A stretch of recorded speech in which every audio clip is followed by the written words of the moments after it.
The Power Rangers team almost always have 5 members, and then another ranger joins, and they call that person the 6th Ranger.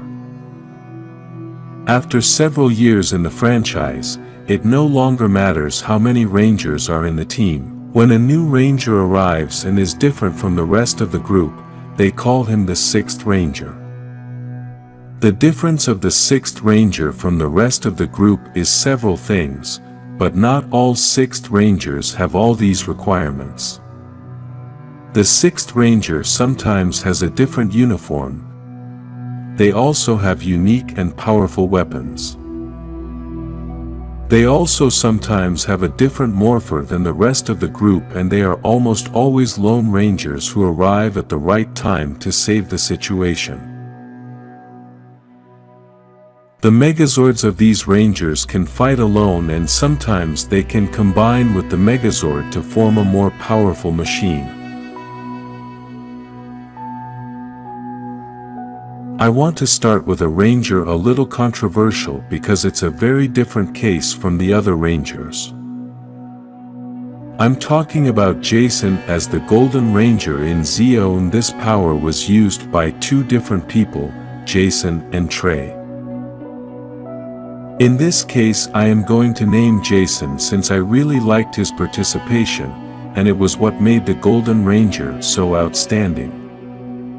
The power of the Golden Ranger is so great that not everyone can have this power as it is for beings from other planets. Even so, Jason was able to carry this power and be a great Golden Ranger.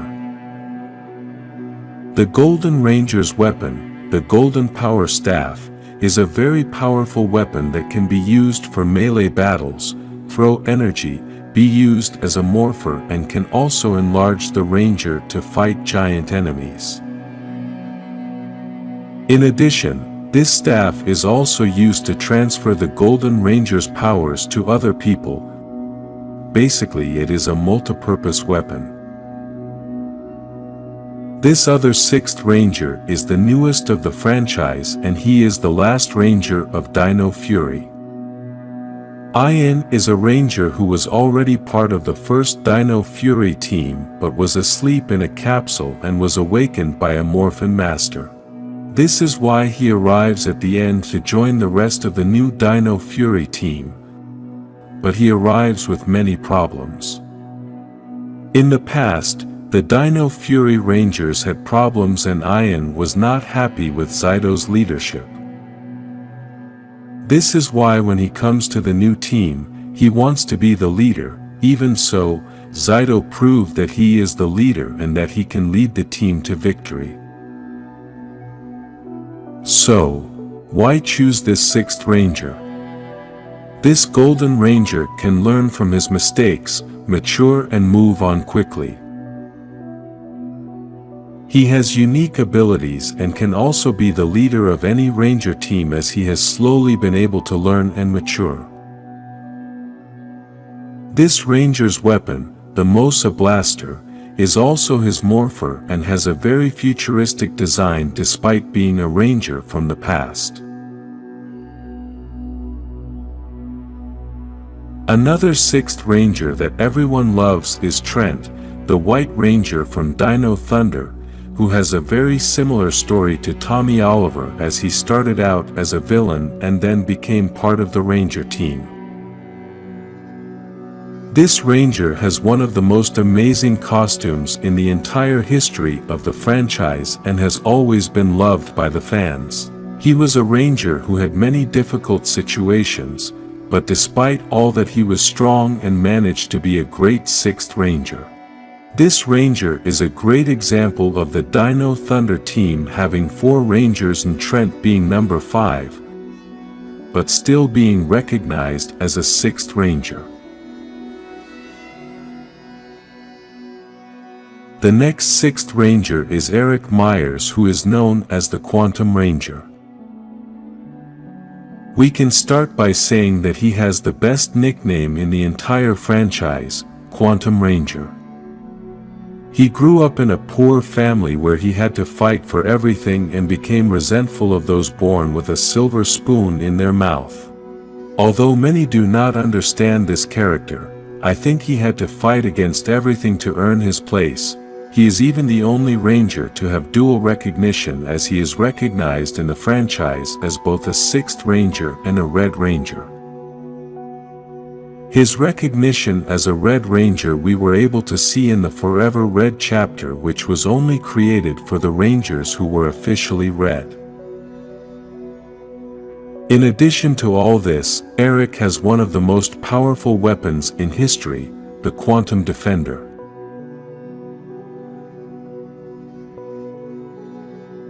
I think the greatest 6th Ranger of all time is pretty predictable, since everyone knows it's Tommy Oliver.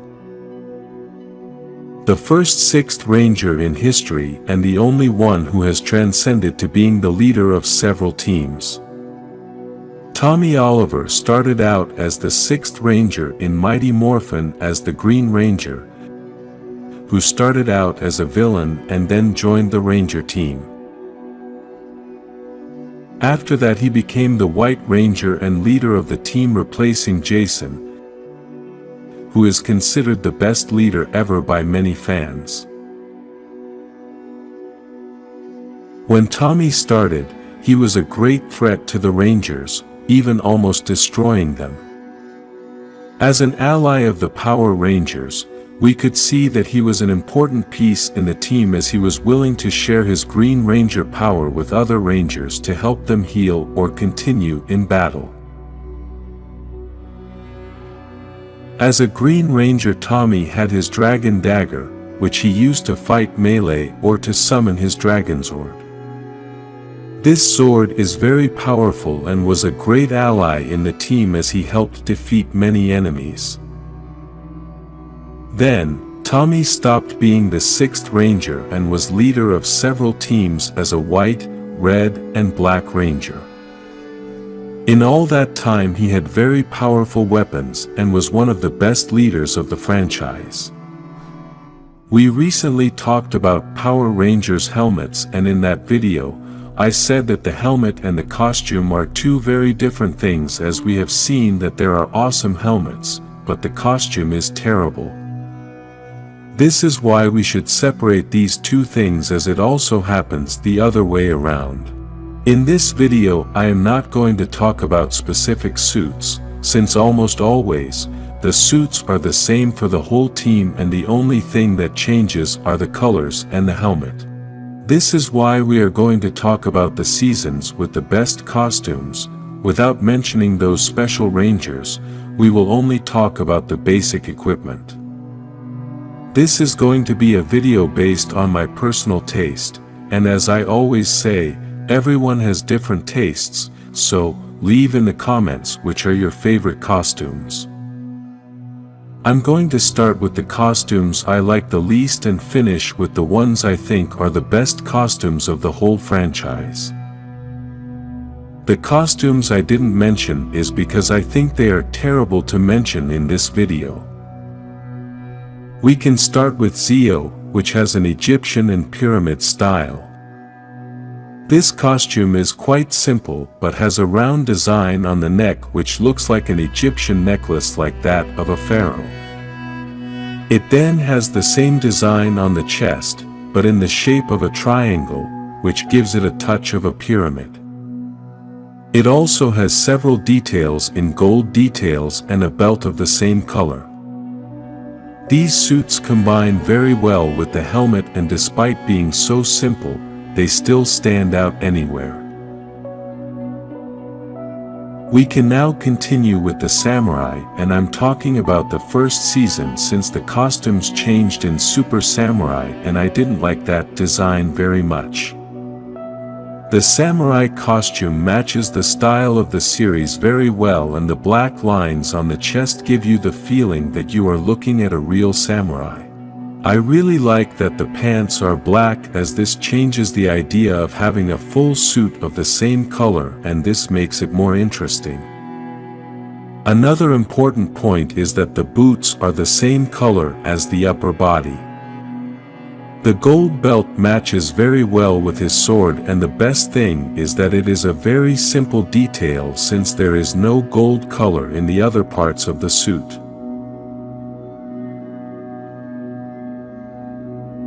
We continue with the Ninja Steel theme, and just like Samurai, Ninja Steel changed their costumes in the other season. I prefer the first season, with simple costumes, with good designs. The important thing a costume should have is that it should be able to match the style of the season and the Ranger's helmet. Ninja Steel manages to combine both, and despite not being such a ninja-like suit, they still made a different version, and it looks just as good.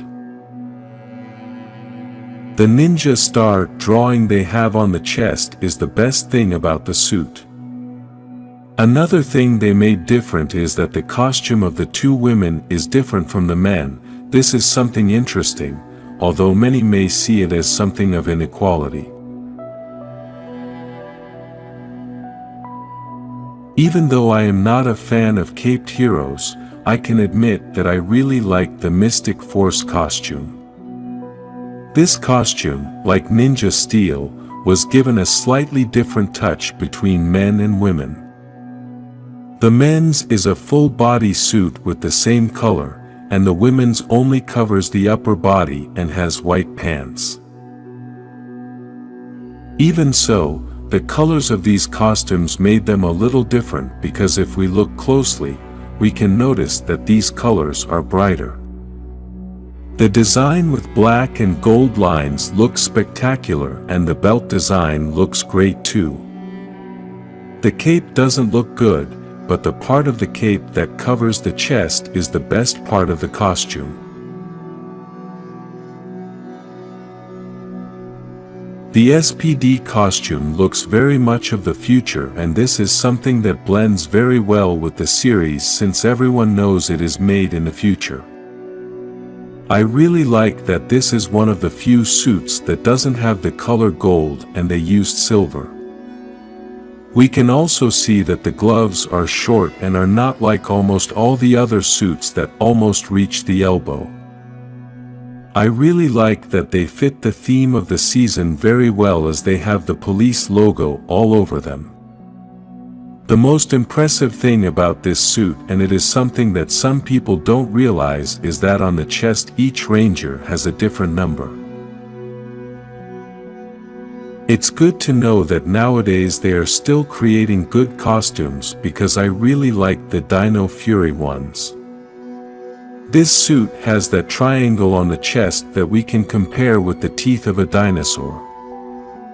Another thing I really liked is that they added another color to the suit. That gray color gives it a different style. The gold-colored bracelets are big and shiny. Besides having 2 on each arm and 2 on each leg, this is a great detail of the suit. Another thing I really like is that the gloves and boots are the same color as the suit. This is something a little more modern.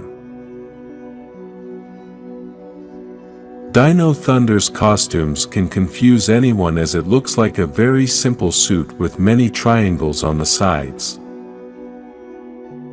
The reality is that when we look at the suit from the front, we can see that they look like dinosaur teeth as well, and making those triangles all over the suit is a bit more daring. The logo on the chest and the simple design of the triangles makes you feel like you're looking at rangers combined with dinosaurs, and that's important as it fulfills the theme very well. Even though the Super Megaforce helmet is not one of my favorites, I have to say that the costume looks amazing. Obviously, everyone can notice that this season's theme is pirates, and this can be seen all over the suit. This suit has a lot of well-matched details, and we can start by talking about the best thing about it, which is the jacket. We know that this supposed jacket is attached to the suit, but still, it gives the feeling that it is a separate jacket from the suit, and that is the best that I like. We can also talk about the short gloves and the boots with the silver part. The design of the full chest is very good, and the belt combines very well with everything. All this can also be applied to the previous season, Megaforce, as this suit has similar things, but I like this one more because the white pants make it look clean, modern and sophisticated. This suit has more gold details and the chest design changes a lot. Both seasons have excellent suits that meet all the requirements to be the best suits. Still, there is one costume that is my favorite, and I couldn't talk about this costume in the helmet video since they don't have helmets. Power Rangers Ninja, which are full costumes, from head to toe. These were the most different costumes of the entire franchise and the ones that best met the theme of the season. Aside from being very similar to the real ninjas we all know, they have details that make them look like Power Rangers. The large power coin on the chest is my favorite part of this costume, plus the gold-colored lines and diamonds on various parts of the body give it a different style that makes them look very powerful. After 30 years of history and seeing many different costumes, no costume makes me feel as much excitement as this ninja costume. The female Rangers are an essential part of the Power Rangers franchise, and we should appreciate these women for their power and importance in the series and not for their beauty.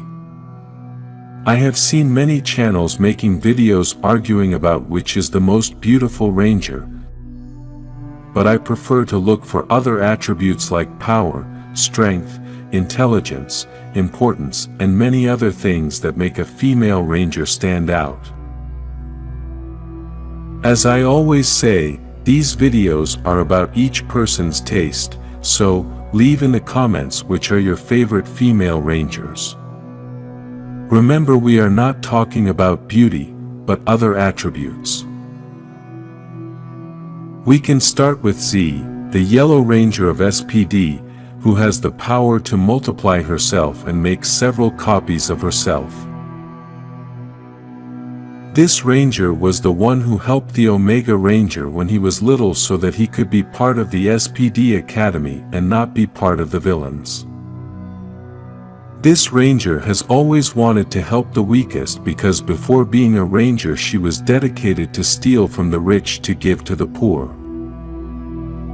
She continued to live this philosophy of life after she was arrested by SPD and Commander Kruger offered her to become a Ranger.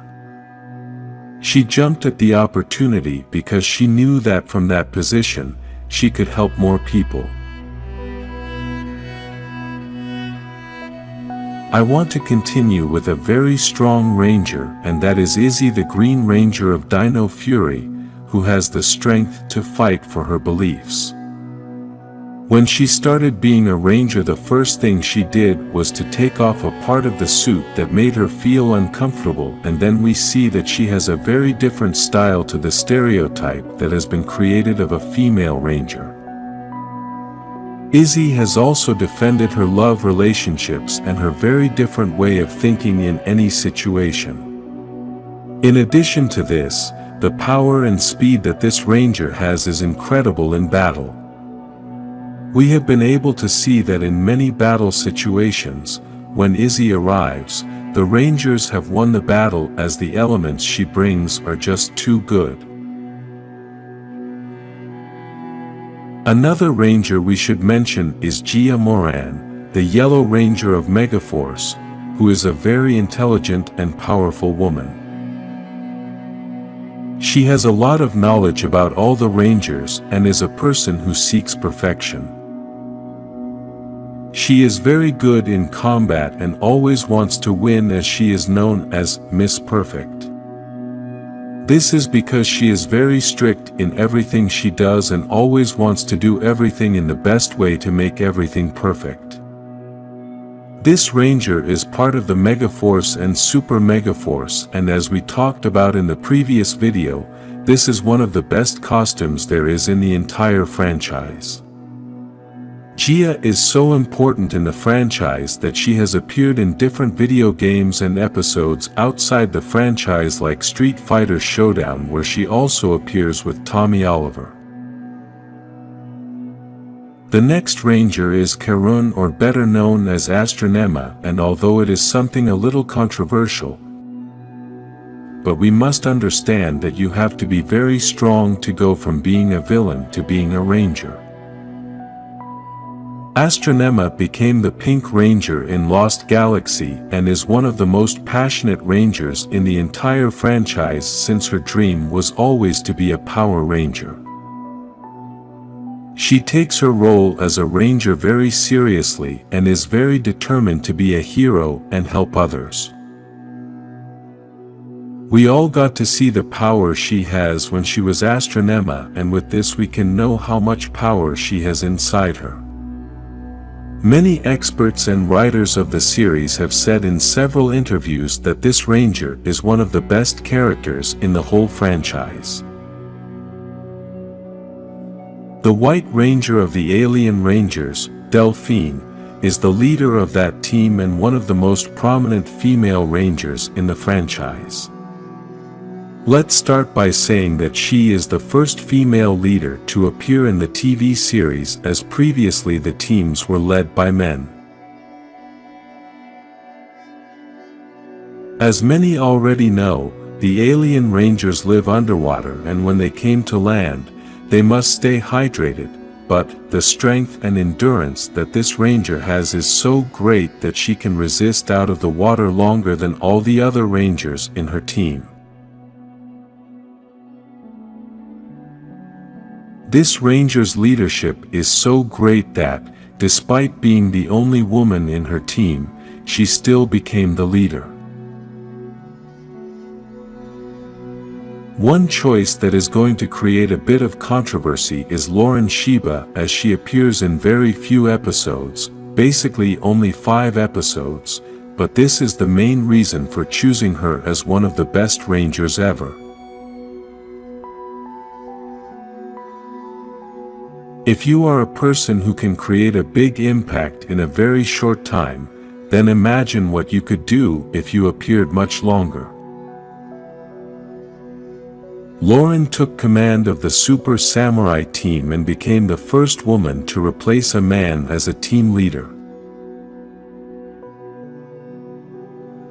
This is very difficult to happen, as you can't replace a team leader and force the other members to follow that leader, and this is exactly what happened, as the other rangers wanted to follow the previous leader, Lauren's brother.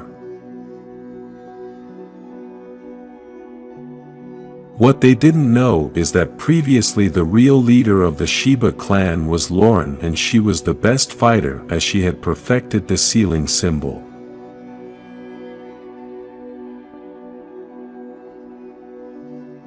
Finally, I want to mention Jen, the Pink Ranger of the Time Force, who is the leader of this team and is a very important part of the franchise.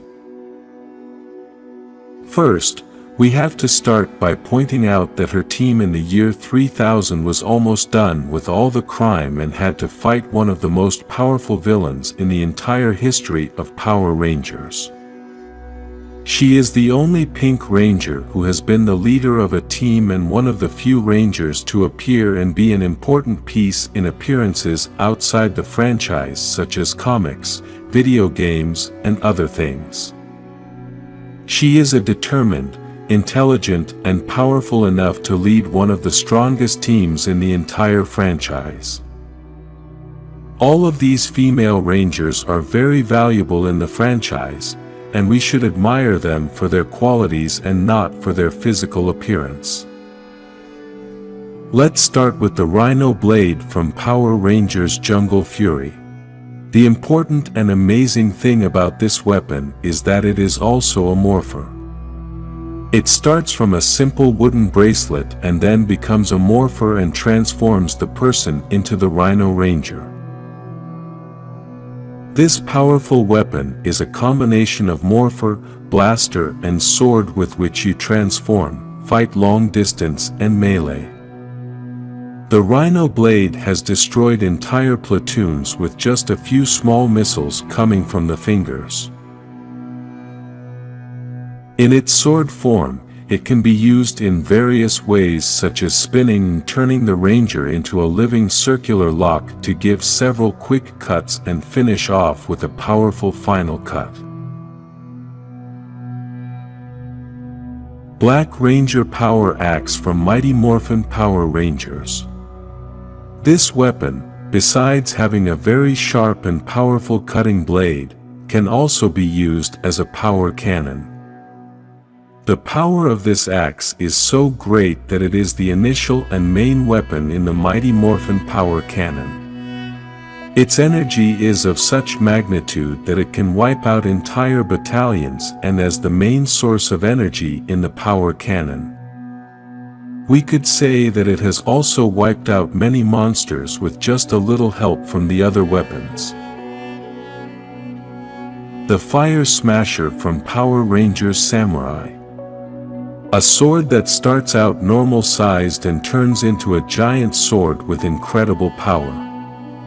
It can cut through anything as its cut comes not only from the razor's edge, but from the power. Its cut is so wide that with one move it can cut a whole battalion in half.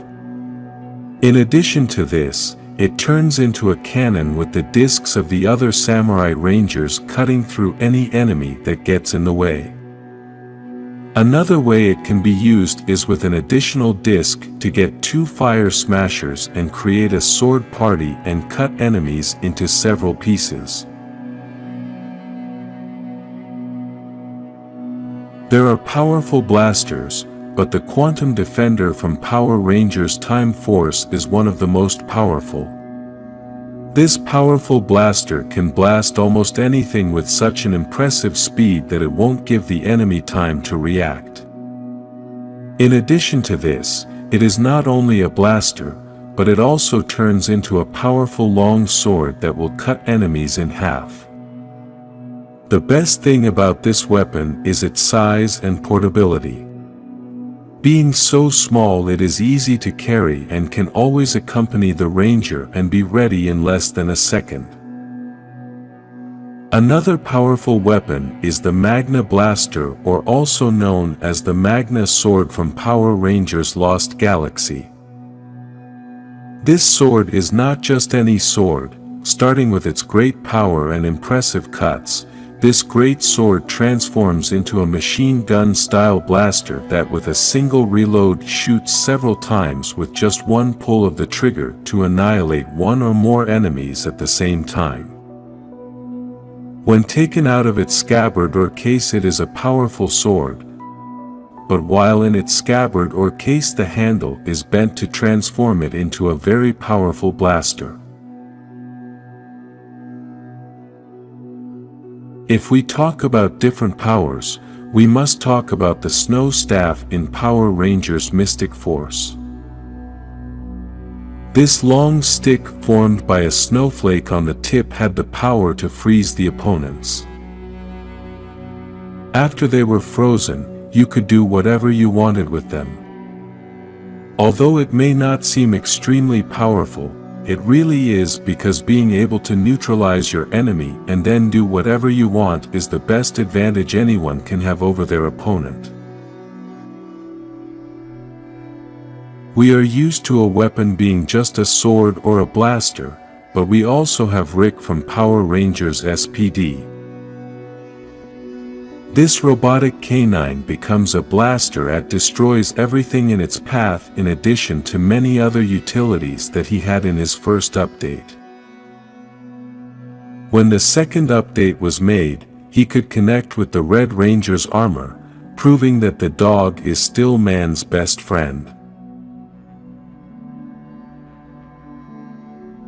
If we talk about powerful swords, we must talk about the Dragon Dagger in Mighty Morphin Power Rangers. This is the dagger that the Green Ranger used and then passed to the Red Ranger. It has several functions and such great power that it provides additional protection to the Green Ranger's shield, even protecting him from powerful weapon beams like the Red Ranger's sword. In addition to that, it can also launch energy rays working as a melee attack because of its size, but its main function is that the one who has this dagger can control the Dragon Zord, since this dagger becomes a flute that when touched communicates with the dragon, allowing it to destroy large enemies from any position. The next weapon is the Gold Zeo Staff, the power staff of the Golden Ranger in Power Rangers Zeo. Its power is so overwhelming that humans cannot use it, and only Jason the Red Ranger could use it for a while, because when you get this weapon you also get the transformation and powers of the Golden Ranger. This weapon is created only for beings from the planet Triforia and can collect energy and then throw it with great power to kill their enemies. The staff also can summon the Great Golden Pyramid, and as we talked about at the beginning, it can pass the powers of the Golden Ranger to anyone who can withstand these powers. So, let's talk about the most powerful weapon of all, Saba from Mighty Morphin Power Rangers. Saba used by the White Ranger was a sword that had the head of a white tiger.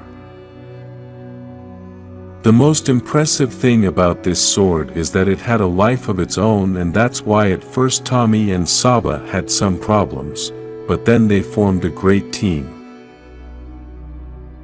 Saba not only functioned as a melee sword, but also launched laser beams from his eyes and could do it on his own to protect the Rangers.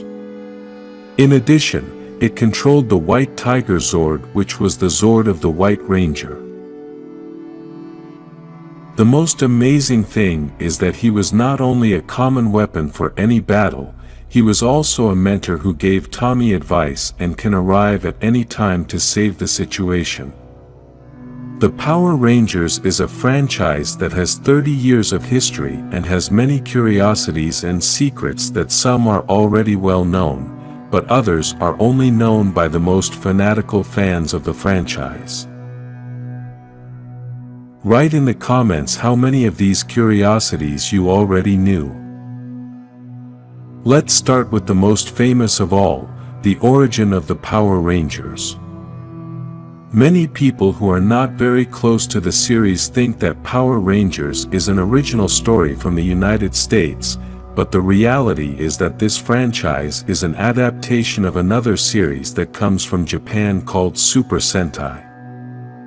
Another thing is that the series was not adapted from the beginning of Super Sentai, but in the season number 16 was when they began the adaptation for the United States.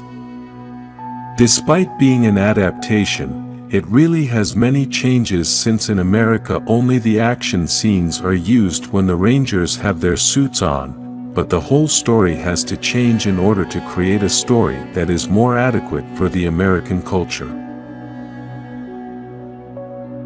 One of the interiorities that is only talked about among fans is about the actors and what one of them suffered inside the film set. The actor David Yost, who played the Blue Ranger Billy, suffered harassment because he is gay. This series began in 1993, and in those years the harassment towards homosexual people was big, since there was a lot of ignorance about the subject. Because of this actor was out of the franchise for many years, but now he is back for the 30th anniversary. Due to the budget and the problems of having to adapt a Japanese series, many of the scenes we see in the Mighty Morphin series are constantly repeated. The best-known example is the Zordon scenes, since the actor only recorded several takes, and these were the only ones he had to do, since the production team only repeated the take when they needed it. Another example of this are some scenes of Alpha 5 where we can see that in the first episode, he had different shoulders than those that would later become the official shoulders of the suit. In some shots you can see him with the old shoulders because they are scenes that they could continue to reuse. Today, it is normal to see characters that cross over to other series or movies, but in 1998 in Power Rangers in Space, the Rangers teamed up with the Ninja Turtles. This is something that was so well liked that there are even several comics with these crossovers, as well as a line of Ranger Turtles toys. The original Mighty Morphin Power Rangers theme song called Go Go Power Rangers is the most famous theme song of the franchise and has become an iconic song in popular culture. This song was used for the first seasons and was also used in the Alien Rangers season with some slight changes. The curiosity I bring you today is that your phone keypad can produce the tunes of this song when you press 332,393 to the beat of the song. Much of the first seasons were filmed in New Zealand, and the curious thing about this is that the series was banned in this country. After watching the first season, parents began to complain because they thought that the Power Rangers settled all conflicts by fighting and that children would do the same, so the country decided to cancel the series. The Mighty Morphin series has 145 episodes in total and Billy appears in every episode. In addition to this, he also appears in the next 10 chapters of Alien Rangers and is the only character in the series to make it. Many say that Alpha also appears in all the chapters, but it is not so, since he does not appear in Chapter 5 of the first season. However, we have to give him an honorable mention since he appears in all the chapters from Mighty Morphin to Zeo, except in that chapter, number 5. If you are not that much of a fan of the series, you might not know this fact, and that is that the yellow Power Ranger was really a man. To explain this, you must have understood the beginning of this video since I said that Power Rangers is an adaptation of a Japanese series, and the American version used the action parts where the Rangers had the suits. In the Japanese series the Yellow Ranger was a man, but in the American version she was a woman. This is why in the American version when the Yellow Ranger has her costume on, she has a bigger body like a man. We all know that Megazords are the combination of several Zords to form a giant warrior Zord, and normally only 5 or 6 Zords are used to form this Megazord. In the Power Rangers RPM series, they wanted to go a little further and have a Megazord called the RPM Ultrazord that uses 12 Zords to make the combination. After 30 years of history, Tommy Oliver still holds several records that no one has been able to beat. He has been the Ranger with the most appearances with a total of 200 episodes, besides appearing in 8 different series. He is also the Ranger who has made more color changes since he has been the green, white, red and black Ranger. Another record is that he has been the only Red Ranger in 2 different teams. The budget in Power Rangers sometimes caused problems and curiosities. One of these cases are the costumes of Power Rangers SPD-A Squad. If we look at the helmets of this team of evil Rangers, we will be able to see that it is the same as the Power Rangers in Space team. They just put the SPD logo on the helmet. The Power Rangers series was adapted from Super Sentai, but what inspired Super Sentai? Before the Japanese series there was a Spider-Man series in Japan, as Marvel had made an alliance with Toei, and this allowed them to use the Spider-Man character and make any changes they wanted. In this series, Spider-Man had a flying car that was attached to a giant robot with which he could fight giant monsters. One of the most important things about Power Rangers is the Megazords. Every Power Rangers team has a Megazord, and sometimes they have more than one. Also, some villains have Megazords so they can battle the Power Rangers. The best-known Megazord of all is the Dino Megazord, the Mighty Morphin's Megazord. This Megazord is very powerful and has won many battles against many different enemies. Another one that is also very well known is the Dragon Zord, which is the Zord of the Green Ranger. This Zord is controlled by the Dragon Dagger and is also very powerful. Although these two Zords are very famous, they are not the most powerful. However, in this video I am not going to present to you the most powerful ones, but the biggest in size. These Megazords make the other Zords look like toys because of their enormous size. First, let's start by looking at the sizes of some Megazords so that we can have some comparison. The Dino Megazord is one of the smallest in the entire franchise, as it is 41 meters tall, which is equivalent to a 9-story building. One of the largest Megazords is the Dino Charge Ultra Zord, which is 97 meters tall, and that is equivalent to a 21-story tall building. This means that this Megazord is a little more than twice the size of the Dino Megazord. Still, if we watch the TV series, we wouldn't notice the size difference, as this wouldn't be a fair battle for the smaller Megazords, so for reasons of preserving the story and plot, they make all the Megazords about the same size on screen.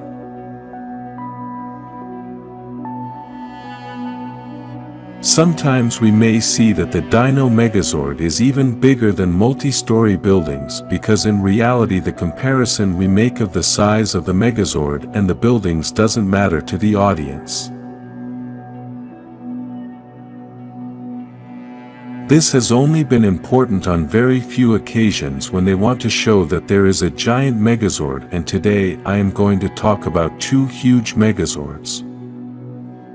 The first one is the Evox Chimera Zord, which is a species of 7-headed dinosaur with wings. It has a large head in the center which is green and has 6 heads of different dinosaurs. Its body, including the wings and the 6 heads, is violet with some yellow details.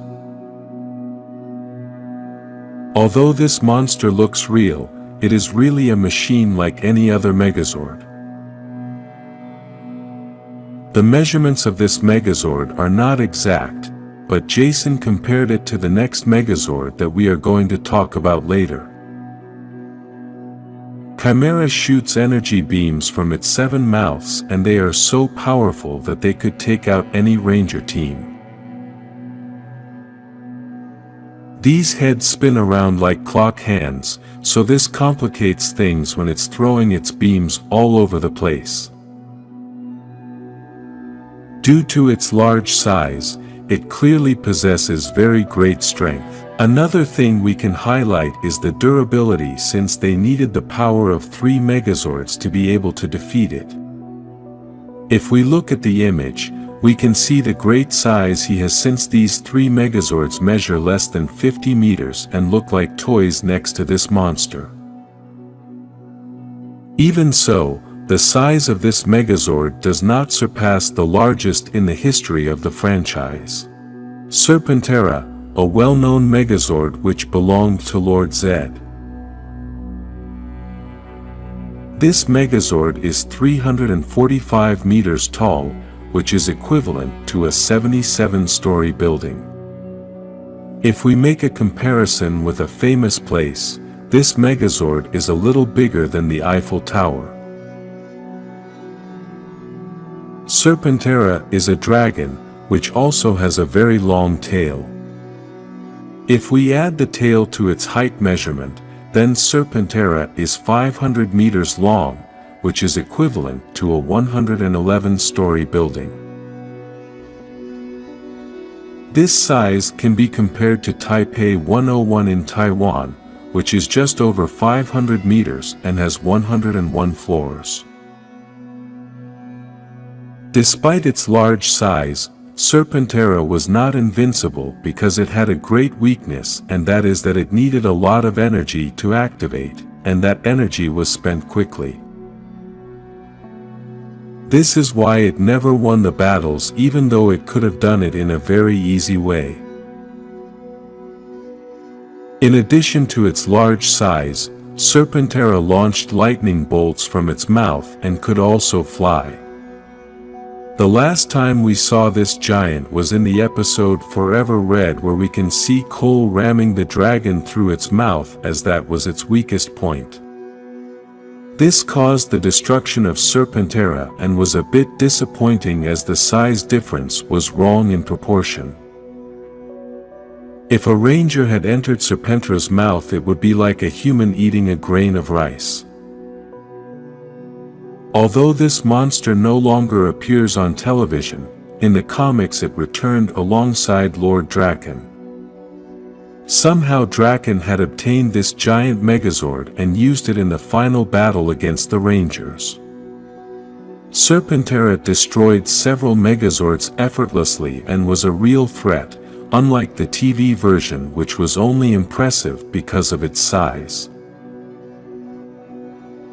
This version of Serpentera was so dangerous that it ate the Megazords as if they were candy, and the size proportion was more accurate because if we look at the image, the Rangers looked like grains of rice. In this same comic we could see how the Rangers managed to stop this monster that was more dangerous than its TV version. The Rangers joined several Megazords from different eras and multiverses with a calculation made by Jen, the Pink Ranger of the Time Force team. Then, they made it grow, and only this giant Super Megazord, which didn't even have a name, could take on Serpentera. This new Megazord stuck his sword through his back, piercing and destroying him. It is not known what the measurements of this new Megazord were, but apparently it is the same size as Serpentera when it is standing still, that is, 345 meters tall. Each Ranger achieves a different connection with the Morphin grid, and each Morpher is different, since some are just to achieve a transformation and others are used as weapons. In addition to this, each Power Rangers saga has its own style to make morph, and today I'm going to mention some of the best ones. Let's start with the most obvious of all, the Mighty Morphin Power Rangers. We start with this morph since every good Power Rangers fan knows that this morph should be on any list, but let's face it, we only like this morph for nostalgia. If you started watching Power Rangers since Mighty Morphin, you're sure to get goosebumps just listening to the music. It's a feeling of excitement that energizes your body and makes you want to jump up and down and do the morph yourself as well. But if we are honest, this morphosis is one of the simplest. They just grabbed their morpher, put it to the front and mentioned their animal, while with some pretty simple effects they transformed into the glorious Power Rangers. At the end, they would appear spinning to finish with a pose. We can't criticize the special effects too much or evaluate them with so much detail, since it was 1993 and the special effects for those times were not as good as they are now. Only a few movies managed to stand out with great digital effects, and they needed a huge budget, which the Power Rangers series did not have. Even so, The theme song used by the mighty Morphin can be considered the best or one of the best, but we'll talk about that in another video. Now let's switch to Power Rangers Jungle Fury, one of the fiercest morphs in the entire franchise. The Ranger puts on his morpher goggles and makes wild ninja-style moves. Along with his moves you can see an energy being created and his background changes to a jungle. Then we see his wild animal come out and then the transformation is complete with more wild moves and effects. This is a morph that fits very well with the theme of that season. We'll continue with Power Rangers SPD. This is a morph that for some reason many like, and it is one of those that instills greater authority. His morpher opens and creates a hologram image of the suit while the background is like a tunnel that moves very fast. The Ranger with a jump transforms and first appears with the suit on, and then, in a great sequence, appears his helmet to finish standing on top of the SPD emblem and gives several movements. Now let's enter the storm with Power Rangers Ninja Storm, where they begin a morph by entering a storm to then see how his clothes explode and his suit appears. Then his helmet appears in parts to finish with an excellent pose. In HTE background appears the nature powers of each Ranger with their insignia. This morph is worthy of its name and makes you feel that you have the power of nature on your side, and you are ready to fight. The Power Rangers Dino Thunder morph is one that combines the background effects with the transformation very well. This morph has a lot of fury, energy, and feels powerful despite looking simple. They start by activating their morpher to then have a white suit with their emblem in the center. Then they take turns as their suit color is pieced together. Now comes my favorite part as they fall on a rock that breaks and lava comes out. Their helmet appears and, in the background, their Zord appears in an exciting way with various explosion effects. Hearing the name Power Rangers Mystic Force, it is hard to imagine what a morpher will be like since it is a name that has nothing tangible, but this morpher they did very well. They open their morpher which launches a power into the sky, the ring opens from which their power comes out and they enter through the ring. This completes the transformation of the suit and then the helmet to finish with a pose and their cape billowing.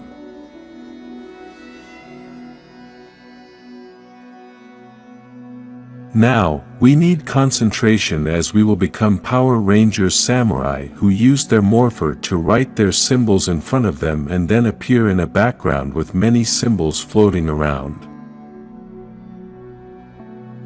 Those same symbols create like a small tornado around them, transforming them with their costume. Then comes the best part, their sword comes flying in, they catch it and put it away to put their disc on it and then take it out to pose. Now let's stop playing games and let's see Power Rangers Beast Morphers. In this amazing morph they turn on their morpher and then enter the key and start the transformation. Then, my favorite part, comes a big tornado that tucks them in and out of the tornado, and from the tornado an animal comes out in a very fierce way. At the end comes out their helmet and from their morpher comes out the helmet visor to finish the morph in style. In this list we must include Power Rangers Wild Force. This morpher, besides having a great theme song, also has a good sequence. It starts with its morpher turning into each Ranger's animal and then into a warrior. The morpher explodes and out comes the transformed Ranger to then give to the final part, which is the best as the helmet comes in a somewhat wild way with good effects to complete the morph. Ironically, we are going to end this list with the last Morphosis, the last of this list and the last of the franchise so far, and that is Power Rangers Dino Fury. This morph has become one of my favorites as it recreates a connection to the Morphin grid. This morph begins by turning his morpher around to activate it, and then the action begins. The background changes and the Ranger hits the ground, which is destroyed and raises a grid of energy that begins to envelop the Ranger. This grid coalesces and forms each Ranger's dinosaur. Then comes my favorite part, and I think that is what makes this morph so good, and that is when the Ranger begins to float in the Morphin grid. The Morphin grid wraps around the Ranger and transforms him. In the end, comes the helmet that joins in the middle, and the Ranger finishes by pulling out his sword. Each Morphosis has its own magic, and each one provokes a different feeling depending on the music, the energy, and how connected you are with the series at that moment. After the Morphin, each Ranger transforms into a different costume, but what changes the most is almost always the helmet. In several seasons of Power Rangers, the helmets are different for each Ranger, and it all depends on the theme of that season. Today we won't talk about the costumes because even though the costume and helmet are a complete uniform, sometimes the costumes are all the same and only the colors change. However, helmets change most of the time. Today we'll talk about the best helmets I've seen in Power Rangers. Leave in the comments your favorite helmets, and remember that each Ranger has a different helmet, so you can mention the season and the color of the Ranger. I'm going to start with my favorite helmet, and it's on my favorite Ranger. The Black Ranger from Mighty Morphin with the Mastodon helmet. This season we know that the theme is prehistoric animals, and the Black Ranger has the power of the Mastodon. This is an extinct animal that was like a hairy elephant with big tusks. That is why the helmet has two tusks on the sides, and in the center, it has lines like the Mastodon's trunk. As a curious fact, many people confuse the Mastodon with the mammoth, and they are not the same animal, although they are very similar. My second favorite helmet is the Mighty Morphin White Ranger helmet, as it has a nice color combination with white, gold and black. This Ranger's power comes from the White Tiger, and if we look at the top of the helmet, we will see the lines that the White Tiger has on his head. This is a subtle, but effective detail, as it gives him that presence of the White Tiger and therefore influences leadership. One of the changes that I really liked in this helmet is the part of the mouth being flat without the shape of the lips, then changed the perspective. Let's continue with Commander Kruger's helmet, which has the shape of the Commander's two ears. The shape of the black visor gives it a very future style and combines very well with the shape of the ears. One detail that I really liked about all SPD Rangers is that they have the police insignia in the front of the helmet. This detail is very important, as this season is based on a police style and they always wear the badge all over the uniform. The only thing we don't know about this helmet is how the commander can put his whole nose inside the helmet. This is a Power Rangers mystery.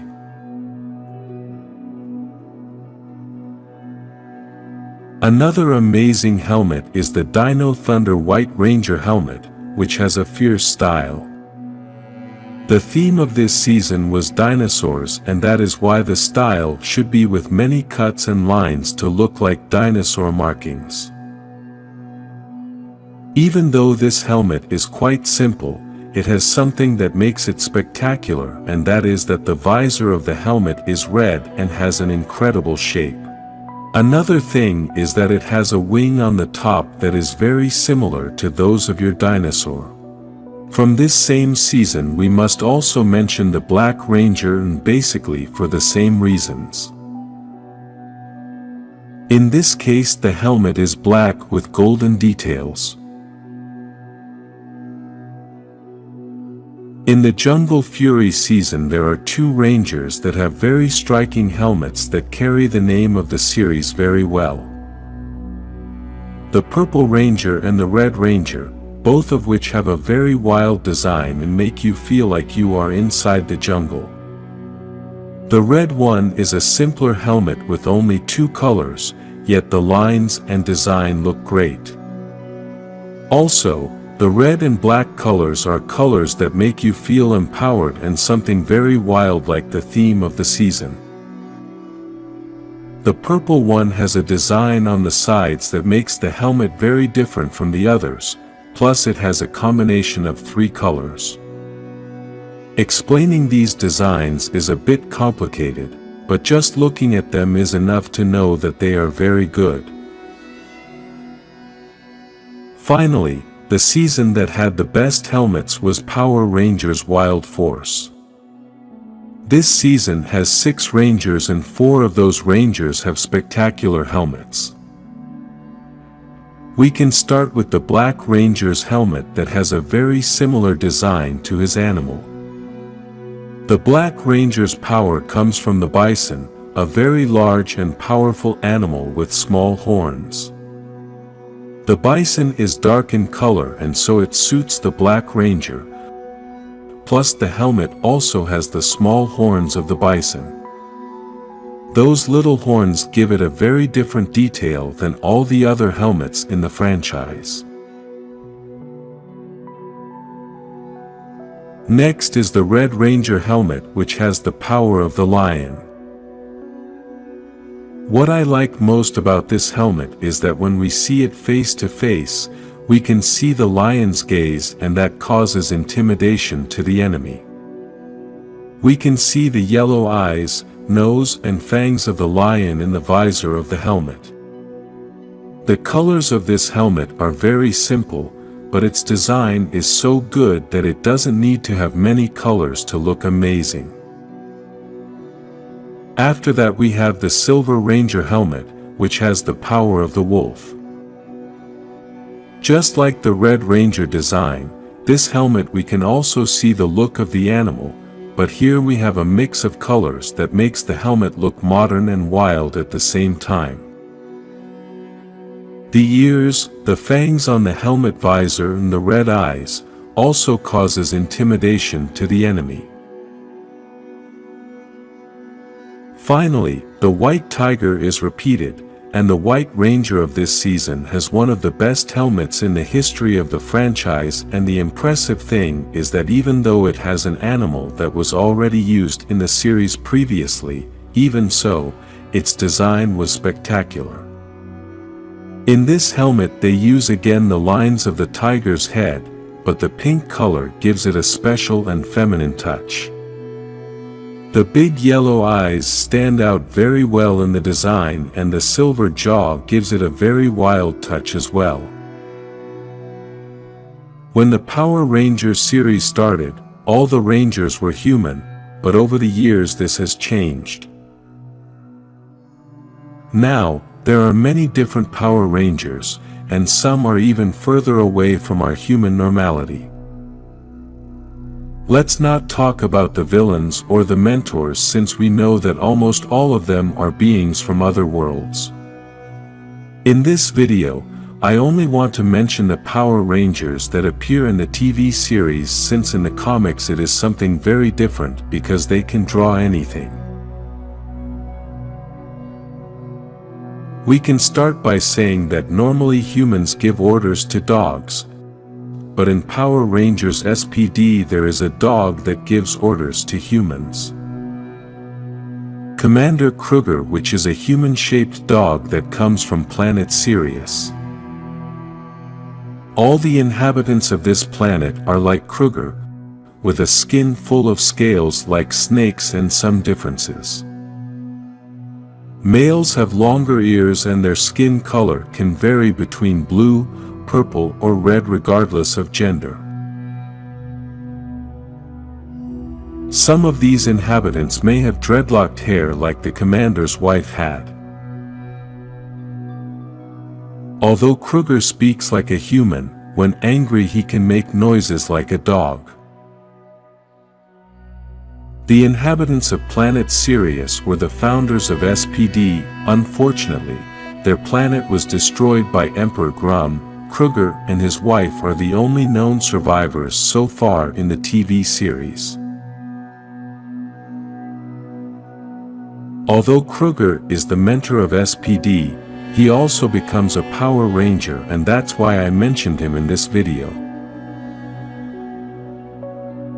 In this same season of SPD we can see that all the Rangers are very different, and we can mention the whole team, including Cat Manx, who comes from a race with feline characteristics like the cats of the earth.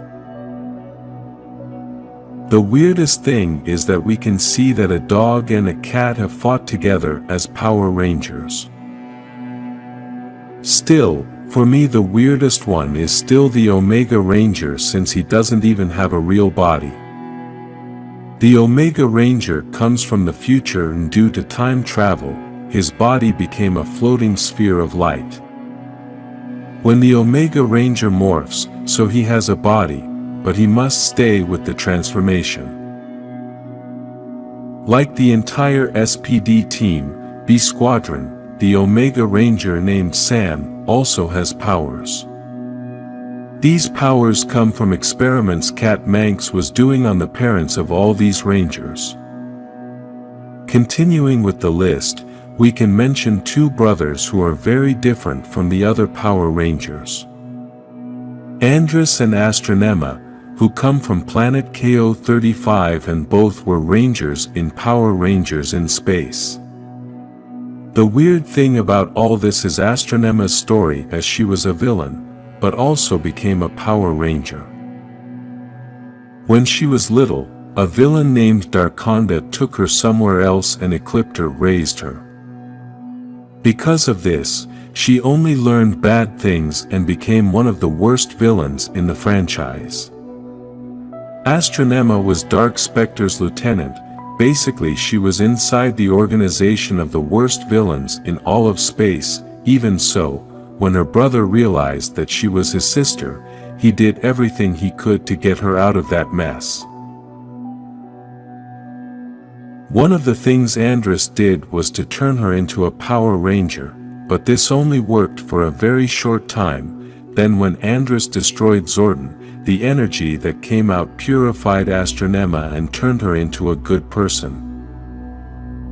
Sometime later she was able to become the Pink Ranger in Power Rangers Lost Galaxy, and with this she fulfilled her dream of being a Power Ranger. It's amazing to see how such a cruel villain could become a Ranger. Imagine Divatox becoming a Ranger after all this time. Astronema was also seen in the legendary battle fighting with many Ranger teams. In this video we can also mention the Alien Rangers, as they were inhabitants of another planet very different from Earth. The Alien Rangers came to Earth to save the Power Rangers team as they were in danger. Physically, they have some differences from humans, especially their face and head. Another difference is that they need to be very hydrated in order to live, since they live underwater on their home planet. Something very rare about these Rangers is that they did not use morphers to transform, they only did it with their inner power. One of the stories I like the most is that of Cole Evans, the Red Ranger from Power Rangers Wild Force. His parents were in search of a place called Animarium, which is a floating island that later becomes the base of the Wild Force Power Rangers. In this trip, they took their son Cole with them, and they were also accompanied by a friend named Dr. Victor. This trip was in the Amazon, and they found some seeds that were part of the original Master Org. Victor ate these seeds and became the new Master Org. Cole's mother knew they were in danger, so she hit her son, and then Master Org wiped out Cole's parents. Master Org never found Cole, but a tribe of local natives were able to find him. After growing up with the tribe, Cole had many skills that made him an excellent candidate to be a Power Ranger. The tribe returns to Cole what his mother left him before hiding him, a picture of his parents and the red lion crystal. Cole then goes to the city to find his way in life, and there he meets the Power Rangers and becomes the leader of this team. Because he was raised by a tribe far from the city, he had a bit of a hard time adjusting to society, and some thought he was a fool. He also had problems with the former leader of that Wild Force Power Rangers team, as they both wanted to be the leader. Cole appeared in the legendary battle and in the Forever Red episode, being the main ranger of this episode as he was part of the Wild Force season. We may all have different tastes, and if one of your favorite seasons is not in this video, you can write it in the comments. What makes each season special is a good script, good acting, and that it keeps us with a lot of emotion in each episode. Besides this, it also depends on how connected we are with the season, because if you watched any season when you were a kid, then you will be so connected to that season that you will always think it is the best one for you. We must also evaluate the costumes, the transformations, the powers, and the style that each series has used for everything else, for example, dinosaurs, space, etc. We'll start with Power Rangers SPD Season 13, aired in 2005. This series has a police style in which they catch the enemies as if they were arresting them, just like normal police. They also use phrases, logos, and Zords, very police style. The costumes are very well designed, including the helmets that are always important in all Power Rangers costumes. The transformation has very good presentation and their characters are well built. The script of this series started out very serious, plus they included the first Omega Ranger of the franchise. One of the things I like most about this season is Commander Kruger, who is a high-level mentor, and best thing of all is that he is also a Power Ranger. The next season is Power Rangers Zeo, season number 4, aired in 1996. What I like most about this season is that it is still somewhat connected to Mighty Morphin, as it has several characters that made the jump to Zeo. The Zeo crystals were so powerful that they have been commented on throughout the history of the comics. Obviously, as we expected, the acting was still of the same quality, as they are almost all the same actors as the past seasons. The villains this season started off on the right foot, as the Machine Empire got Rita and Zed off the ground, which makes us feel that they are more powerful and darker. One of the best things Power Rangers Zeo had was the Gold Ranger and the arrival of Jason to the series. The Gold Ranger's powers have been so iconic that after many years fans still love this character and his transformation. Another favorite season is Power Rangers in Space from 1998. This is season number 6, and it was the last of the Zordon era, giving a culmination to one of the best sagas in history. We all know that Zordon will always be one of the most iconic characters in the entire franchise, and this season was his last appearance due to his passing. This alone makes the season memorable. but this is not the only thing that makes this season one of the best. The villains of this saga make the story much more entertaining, and besides that, we have one of the best villains in all of history, Astronema, who later ends up being part of the Power Rangers and sister of the Red Ranger. All this makes the plot iconic, and its characters will be remembered forever. Finally, we must mention its Red Ranger, which has been one of the best Red Rangers of the whole franchise. In 2001, it was presented what would be one of the best seasons of Power Rangers that would mark the history of the franchise. Power Rangers Time Force, being season number 9, which had a very good idea from the beginning with time travel. In this season we are introduced to one of the best villains in history, Rancic, which is considered the best villain by many fans and one of the few villains who actually was never defeated.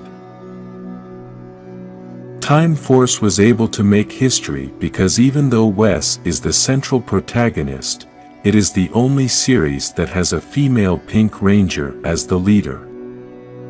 Another thing I like is that there are 2 Red Rangers.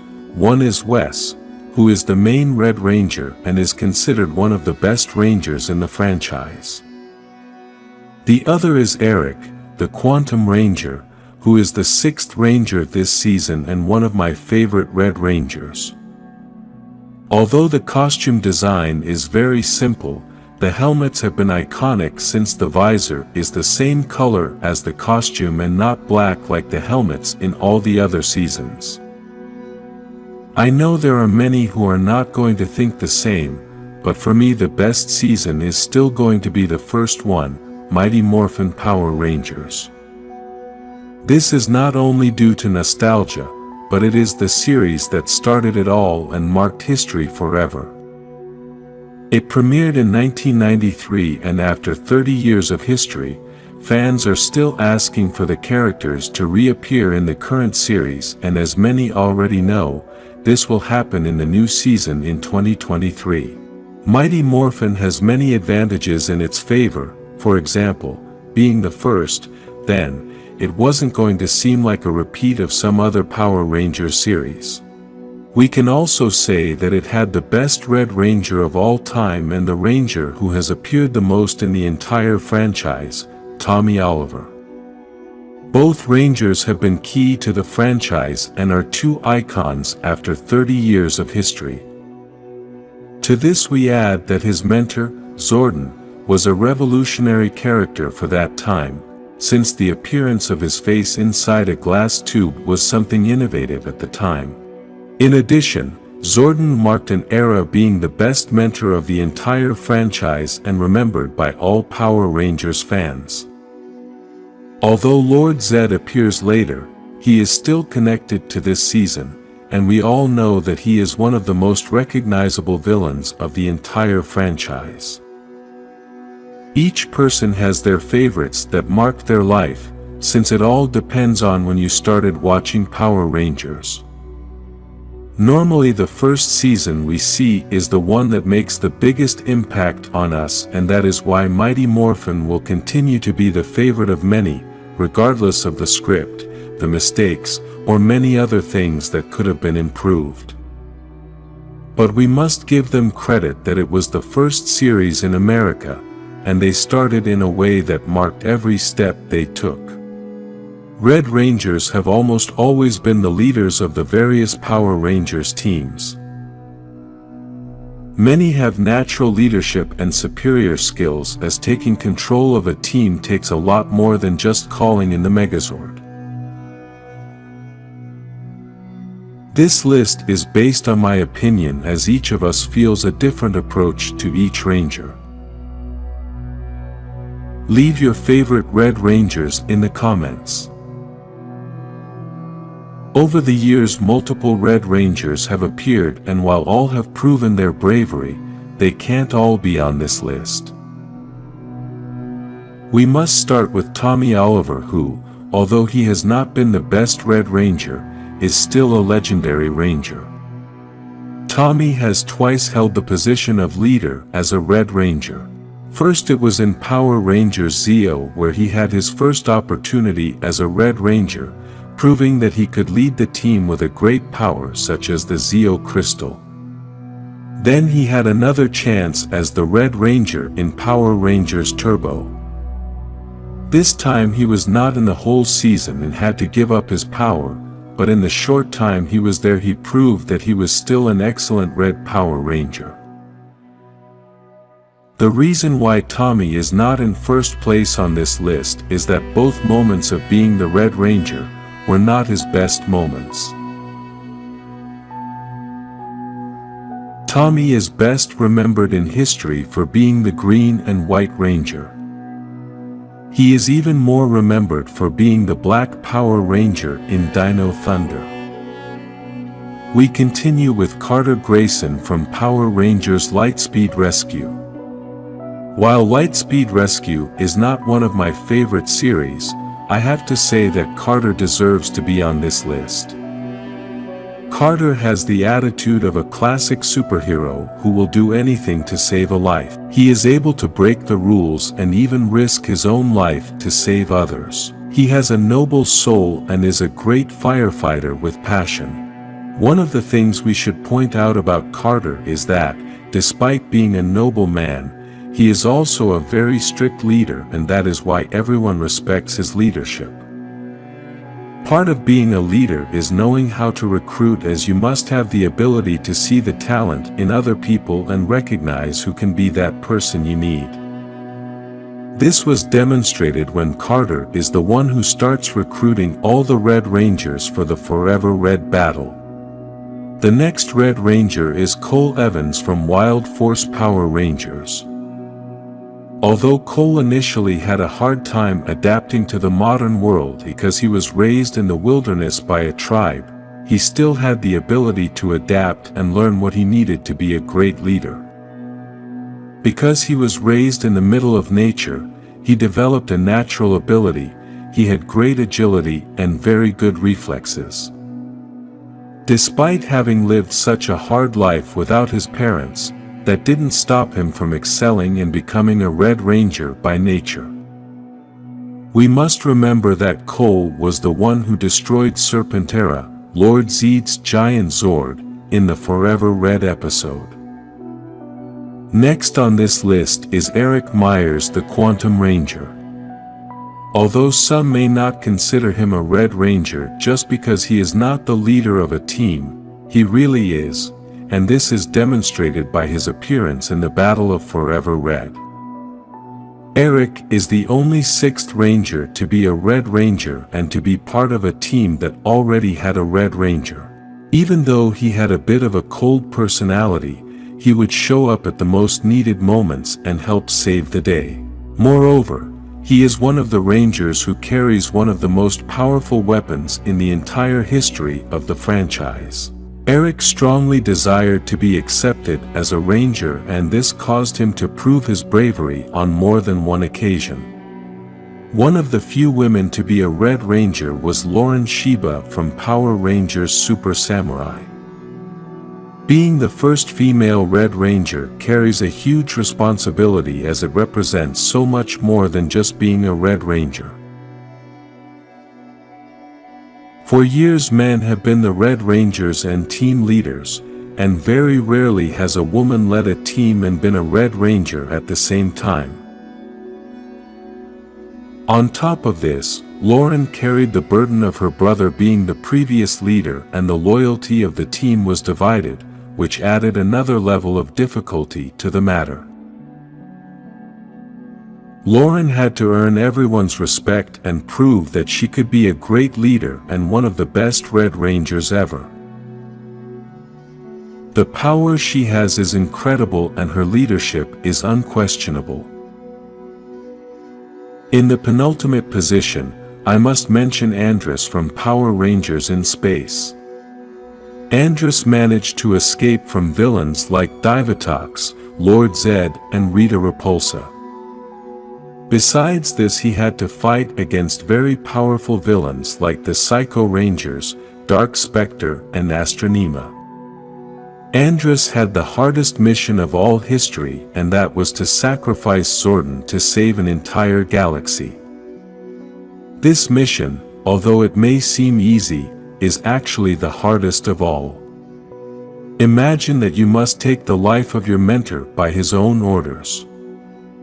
It is a very difficult internal battle to decipher, and Andrus only had several seconds to make this decision and live with the consequences for the rest of his life. It is known that for all Power Rangers, Zordon was like a father, and therefore this mission becomes almost impossible. This makes him one of the best leaders in history, as he made one of the most difficult decisions to save everyone else, even if it meant taking the life of a very important being. Those decisions are only made by true leaders. There are many who will agree that the first on the list should always be Jason, the first Red Ranger and the leader of leaders. For the youngsters who watched Power Rangers from seasons 1995 onwards, I invite you to look up the episodes of the First Rangers, the Mighty Morphin Power Rangers, and you will get to know a great leader. Jason's leadership is so great that thanks to him the Power Rangers franchise had a great success from the beginning, unlike many other series that take a long time to start. From the first day you saw Jason on screen, almost every kid wanted to be the Red Ranger, and this was only because of Jason's influence. Despite Tommy Oliver being a legendary Ranger, he would ask Jason for leadership advice. Jason's mark has been so impressive that despite only being in 2 seasons of Power Rangers 29 years ago, he is still the most influential Power Ranger of them all. Despite Power Rangers being a series aimed at all ages, the reality is that they have created very good villains, and, on many occasions, they are even scary. In addition, in the comics, which are aimed at a more adult audience, we can also see excellent villains. After 30 years of history, we can make many lists of the most powerful villains. Here is my list, don't forget to leave yours in the comments. In this list, I am not going to add Ivan Ooze because he is not canon, and we have a complete video about this powerful villain. Let's start by talking about Emperor Grum from Power Rangers SPD, who is one of the ugliest and creepiest villains to ever appear in the series. With a skeletal body and glowing red eyes, he looks like death, and this makes him look more menacing. He has conquered and massacred several worlds, and he has also tried it with the Earth. His ship alone can destroy an entire planet, and although this villain worked for Onmi, a great malevolent brain that was behind all the plans, and that Grum was only attacking the Earth to get the resources to create him a body, even so, the one who did all the dirty work was Grum. This powerful villain tormented the Kruger for a long time, lying to him about the death of his wife, and Grum had her kidnapped and alive. Another powerful villain is Lothar from Power Rangers Ninja Storm. This villain was a psychotic ninja master who led his own army.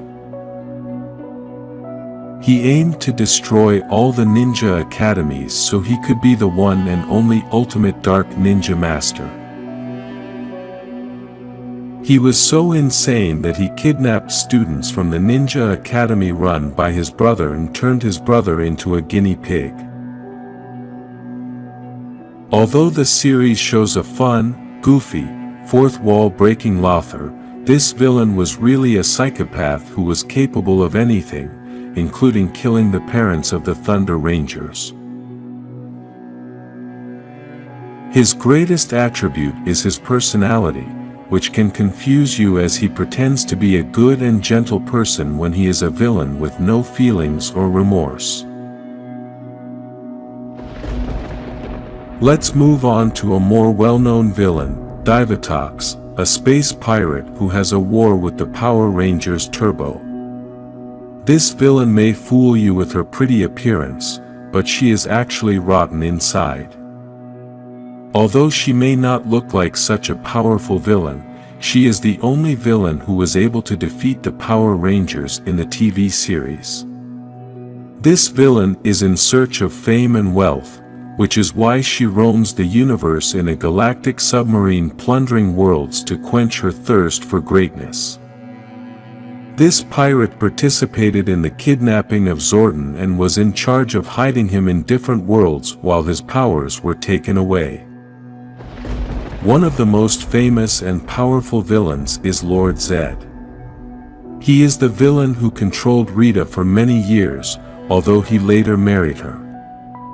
He even forced Golder to kill his own brother to prove his loyalty.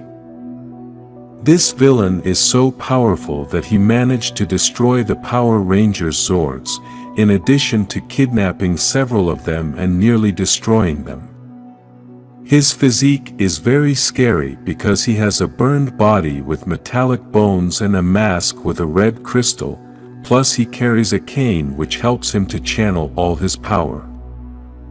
Lord Zedd was so dark and terrifying when he came to the series that many parents complained and had to modify this character a bit to make him not so dark. If we talk about space villains, we must talk about Astronema from Power Rangers in Space. In the United Alliance of Evil, she was only surpassed by Dark Spectre, and when he was not there she took over as the Princess of Evil. She was raised at the hands of Ecliptor for the purpose she fulfilled, to be heir to Dark Spectre's throne. Astronema has been one of the few villains who has managed to kill a Ranger. She managed to trap the Pink Ranger of the Prisma Rangers and tried to get the location of Zordon from her, but since the Pink Ranger didn't tell her anything, Astronema crushed her spine, causing her instant death. One villain that many fans have said is one of the most powerful is Rancic from Power Rangers Time Force. This villain is a mutant who comes from the year 3000 and travels to the past and fights against the Power Rangers. Because of his appearance, he was rejected and outcast, and this gives him motivation to do evil. His humanoid appearance makes him feel a little more real, and I think the terror in the viewer is greater because beyond looking like a fantasy, it seems a reality. This villain has been one of the few that the Rangers of his time could not defeat him. They even managed to catch him only because he surrendered and gave himself up. Although there are other villains such as Dark Spectre that could be on this list, I only wanted to focus on those who had direct battles with the Power Rangers, and this includes the multiverse, and therefore Lord Drakkon, for me, would be the villain of villains. Lord Drakkon, formerly known as Tommy Oliver, is a villain from an alternate universe, who, unlike the Tommy Oliver we know, agreed to stay with Rita after coming out of his spell. After learning the spells that Rita taught him, he killed her to become the main conqueror of the world. This villain managed to kill several Rangers and transformed Kimberly into his servant, in addition to defeating Jason after stealing the power of the White Ranger and fusing it with the power of the Green Ranger. Lord Drakkon was driven by the evil inside him and the distrust he had in everyone. He even told the Rangers that friends were useless. He created a whole army dressed as Rangers, and each one had a specific function, and transformed his world into a chaos full of darkness and terror. We know that the list can go on and on because after 30 years of history Power Rangers has a lot of very good villains, so leave in the comments which other villains you would add to this list and why. In Power Rangers teams there are always the official Rangers that are part of the normal team. There is also the 6th Ranger, which is a slightly different Ranger, but still very similar to the normal team. However, in this video we are going to talk about the Special Rangers which are not officially registered as the 6th Ranger, nor as official members of the base team.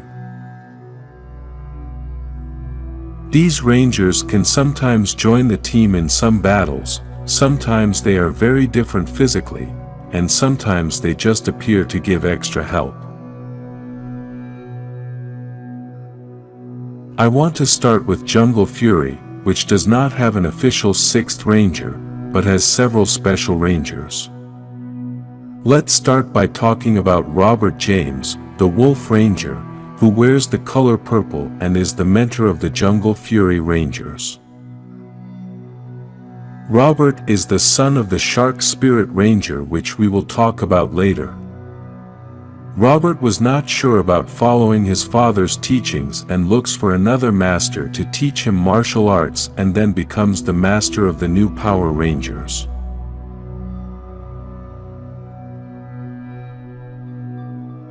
Another Special Ranger is Dominic, the Rhino Ranger who wears white with orange features. This Ranger has one of the most powerful weapons in history, the Rhino Morphin, which is a very powerful dagger that also functions as a blaster. Despite being a great ranger, Dominic was very curious and wanted to do everything, so the master sent him to find his way in life.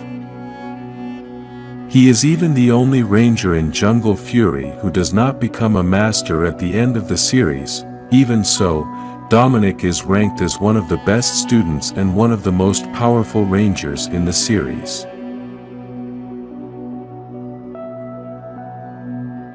Lastly, in Jungle Fury, there was the Spirit Rangers, which were 3 Rangers that started out evil as they were created by the Phantom Beasts, which are a race of monsters based on animals from the Chinese zodiac.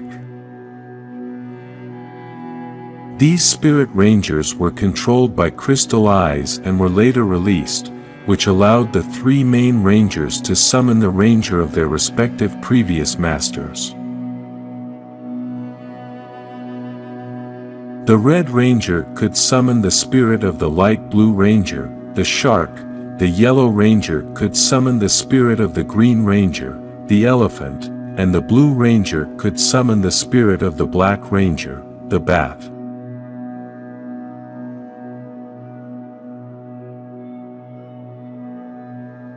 Now let's move on to Power Rangers Turbo, and here we get to see 2 Special Rangers that are rarely talked about but have been given more history in the comics. The first is the Phantom Ranger, which is a mysterious ranger from planet Elter, the same planet where Zordon comes from. This ranger helped the Turbo Rangers fight Divatox, and it almost cost him his life as this villain stole the ruby that gave him his life force. The Rangers managed to recover the ruby and were able to restore the Phantom Ranger's life force. Sometime later on another planet, this ranger was able to see how Divatox had Zordon and sent the location to the Space Rangers. At another time, he was seen battling alongside Blue Centurion, which is Turbo's second Special Ranger.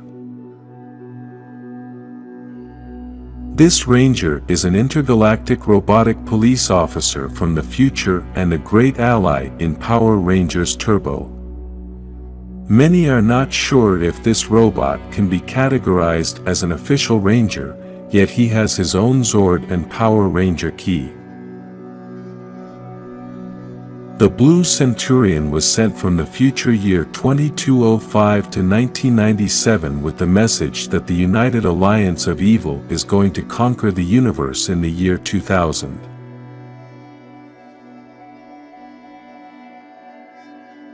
Now we can move on to SPD, as this season we also have two Special Rangers. Although many think that Kat and Kruger are part of the core team, the reality is that they are not officially listed as part of the team but are support rangers. Some have also thought of Kat or Kruger as a sixth ranger, but in SPD the only sixth ranger is the Omega Ranger. Kruger is a serious and commander of the SPD. Basically, he is their mentor and sometimes transforms as a ranger and helps in difficult times. Kruger is also known as the Shadow Ranger, and although his suit is blue, he is categorized as a Black Ranger. The other Special Ranger in SPD is Kat, who has feline features and is the technical support in SPD.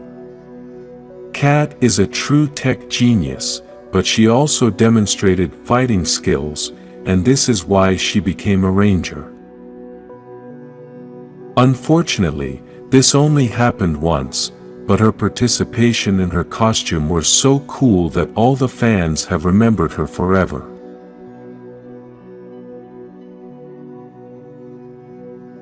Now we move on to the Lost Galaxy season, which also has two Special Rangers, but is just one. The reality is that the Special Ranger is Magna Defender, but his power was used by two different Rangers. First, let's talk about the original Magna Defender, which is known as a lone warrior who is also sometimes categorized as an anti-hero. The Magna Defender was one of the many participants who fought in the battle that occurred over 3,000 years ago but fell into an abyss in which he remained for thousands of years. Then, in 1999, a young man named Mike, who had been selected to be the Red Ranger, fell into the same abyss. Magna Defender saw the opportunity to take possession of his body and to leave the abyss to seek his revenge. Sometime later, Magna Defender sacrifices himself and abandons Mike's body, and now he is the new Magna Defender. Mike had been selected to be the Red Ranger, but before falling into the abyss he gave his saber to his younger brother. In every series or movie there are always mistakes, since all of this is done by humans and nobody is perfect. In this video we will mention some of these mistakes, which are visual, script and production mistakes. Number 7. The freezing of Zaido. The story of Power Rangers Dino Fury begins 65 million years ago with the Sporix beasts. After the Morphin Masters created the Power Rangers by uniting them with the power of the dinosaurs, the Rangers were able to lock the Sporix underground. After this, Zaido was frozen so that Solan could wake him up when there was a dangerous situation. We understand that Power Rangers stories are full of fantasy, but I think this story has too much of it.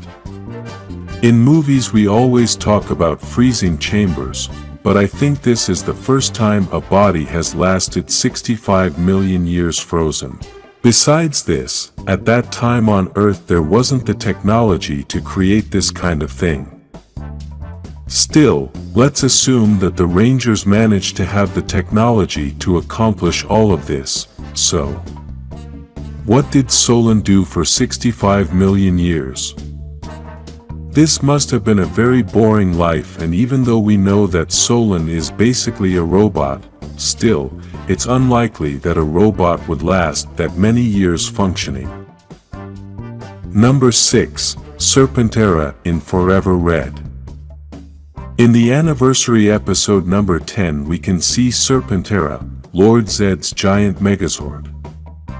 This Megazord first appeared in Mighty Morphin and its size was gigantic. It was so big that the Power Rangers Megazord looked like a toy. In the Forever Red episode we get to see Serpentera since the villains in this episode are looking for this Megazord on the moon. When we see the size comparison of this version of Serpentera with the version that is in Mighty Morphin, we can see a drastic change. In Mighty Morphin the size of Serpentera was so big that a human being would be like a grain of rice in the mouth of this Megazord. In the Forever Red episode, we can see the Ranger entering Serpentera's mouth and there is a big difference in size. On top of all this, the CGI of Serpentera in Forever Red was terrible. Number 5. The Peace Conference. When Power Rangers started in 1993 it became very famous in the United States, but the producers were not expecting the success of Power Rangers to be so big. When the project of this franchise was presented to many companies, everyone rejected it, and this is why when the Power Rangers started, they thought it was going to be a failure. Due to this, when they hired the actors for this series they paid them little money, but with the success of the series the company started to generate millions of dollars with the sales of the toys. Then some actors tried to ask for more money before signing the new contract, but the company did not want to give them more money because they thought they could change the actors, and this would have no consequences. These actors were Jason, Zach and Trini, who were suddenly taken out of the series and could not even record their farewell to the series. What the company never imagined is that all the original Power Rangers actors would become very famous, and many fans did not like this change.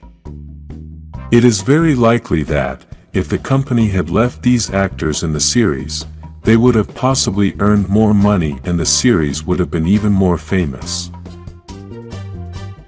Number 4. Tommy's Shield.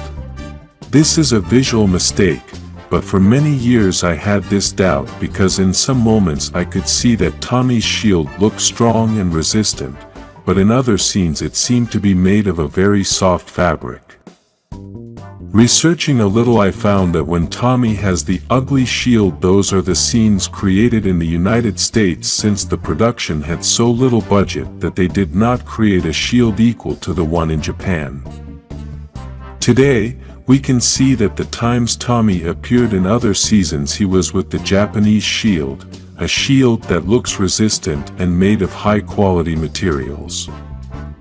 Number 3. From Zeo to Turbo. In the beginning of Power Rangers, we could see that the Mighty Morphin had 3 seasons, but then the company ran out of scenes they had from Japan, so they had to find a way to continue the series. What they did was start changing everything every year. They changed the name, the theme, the Rangers, the Zords, absolutely everything.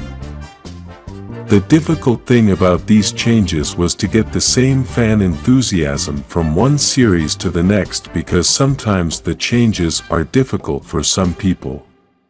One of the worst changes they made was from Zeo to Turbo as Turbo's season was a terrible failure. The concept of Power Rangers Turbo seemed innovative, but it really wasn't since the Zords were cars and anyone can have a car. Besides this, today we know that the power of the Zeo crystal is much more powerful than the power they used in Turbo. Number 2. Dino Fury's Mentor. One of the most important things in every season of Power Rangers is the mentor. Each team must have a mentor who can help them through difficult times and who can teach the Rangers how to make smart decisions. Even though each team has a lead ranger, the mentor is still the team's greatest leader. In Mighty Morphin, for example, We can see that Zordon is the mentor of the Rangers, and they are guided by everything he says. In Dino Fury, the Rangers don't have a mentor to guide them, and although Solon helps them, she's not really a mentor, she's the tech assistant, the same job Alpha 5 did. In the 2 seasons of Dino Fury, we could see that the Rangers always lacked an official mentor to help them become smarter, as they made many mistakes that a team like Mighty Morphin would never have made. Number 1. Scenes from Japan. The original idea of Power Rangers from the beginning was to use scenes from the original Japanese series called Super Sentai and then film some scenes in the United States to create a different story that could be accepted by the American audience. At the time, this was an excellent idea, as when you start a project you usually have a small budget, and reusing the scenes from Japan was going to be cheaper to create the Power Ranger series. This has its limitations, as, by using those scenes, you would not have absolute creative freedom. After 30 years of story, the franchise is still using scenes from Japan, and this has limited the series a lot. According to the information, in the new season number 30 called Cosmic Fury, they will use very few scenes from Japan, and this will give great creative freedom to the producers. Power Rangers should start to be completely independent and create new stories, with different costumes and everything completely original. If you would like to see this happen, like this video, and subscribe for more Power Rangers videos.